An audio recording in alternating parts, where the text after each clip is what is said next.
et déménager. Nous marchons pour vraiment créer notre libération.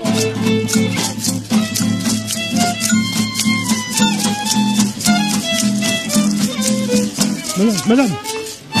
Membre de cette génération perdue dans la consommation.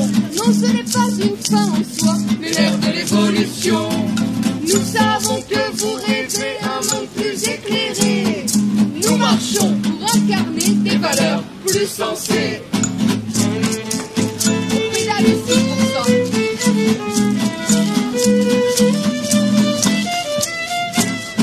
Quoi de plus beau, quoi de plus grand que nous offrir un avenir? Quoi de plus beau, quoi de plus grand que de nous épanouir? Quoi de plus beau, quoi de plus grand que nous offrir un avenir? Quoi de plus beau, quoi de plus grand que nous épanouir?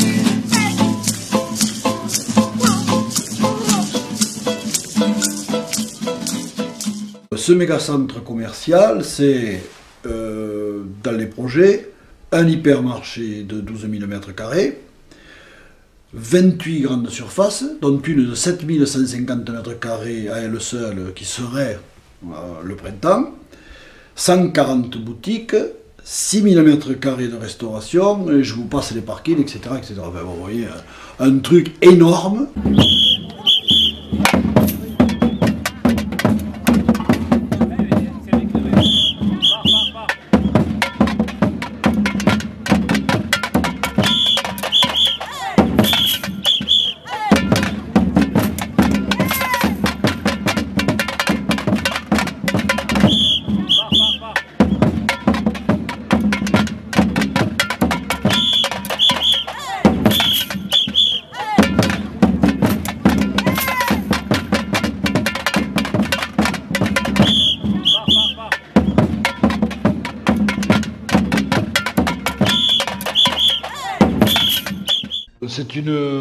C'est une déception, mais c'est aussi un non-événement parce que c'est un avis vraiment très parcellaire, superficiel et même parfois hors sujet. Alors je vais m'expliquer pourquoi.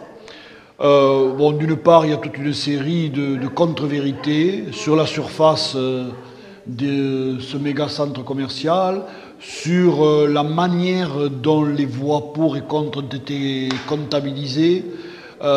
Les pour ont envoyé des formulaires où il suffisait de signer et de cocher des cases. Il s'est trouvé qu'on a fait aussi une pétition avec nos commerçants et les clients des commerces, et cette pétition a eu un grand succès. On a remis tout ça lors de l'enquête publique, mais je crois qu'ils n'en ont pas tenu compte.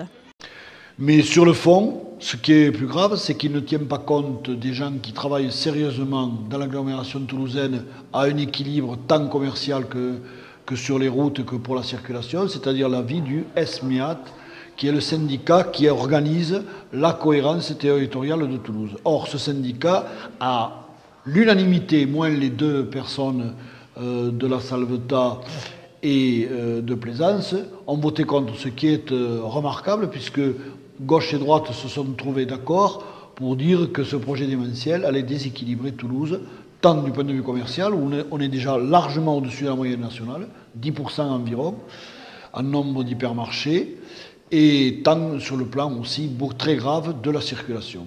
C'est un projet inutile, parce qu'il y avait déjà à l'époque, on était presque champion d'Europe des surfaces commerciales ramenées au nombre d'habitants. C'est un projet dépassé complètement, ne fût-ce que pour une raison simple: s'il était aujourd'hui, s'il passait en commission d'aménagement commercial, il recevrait aujourd'hui un avis défavorable obligatoirement, négatif obligatoirement, même au plan national, pas uniquement au plan local, parce que tout simplement, il est mal alimenté en termes de voirie d'une part, et même s'il y avait des voiries, il n'a aucun transport public, alors qu'aujourd'hui c'est une exigence de tout projet de cette taille. Donc il n'aurait plus aujourd'hui d'autorisation. Après les vacances de février, tout d'un coup, cette route départementale, on l'a trouvée en sens unique.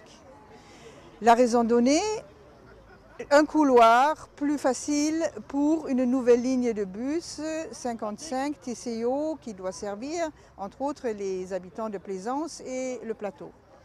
Notre soupçon, c'est comme on a compris qu'il y avait une toujours très forte opposition à ce centre, on essaie d'avancer par petits bouts, voire masqué.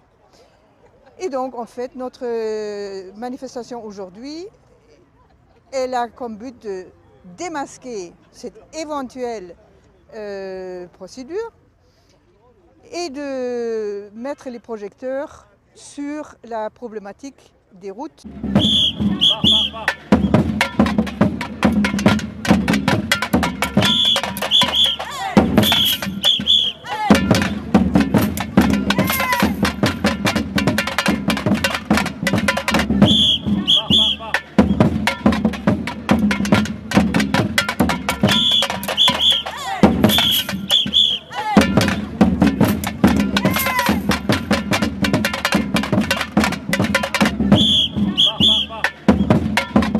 Cette notion d'intérêt public majeur, qu'est-ce que cette affaire? C'est n'importe quoi. Alors là, parce que j'ai quand même un peu fouillé l'histoire, c'est une directive de 1992, une directive européenne qui s'occupe de l'aménagement des territoires concernant donc en fait l'intérêt public, c'est-à-dire que c'est d'ordre public et majeur, donc des problèmes extrêmement importants, comme par exemple donc la santé, l'environnement, des choses comme ça, quoi.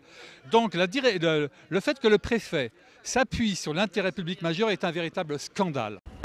Cet arrêté, promulgué 2 jours avant l'entrée en application d'une disposition plus contraignante, ne semble pas être le fruit d'un excès de zèle du préfet. Il serait inspiré, selon une source bien informée, par Bercy.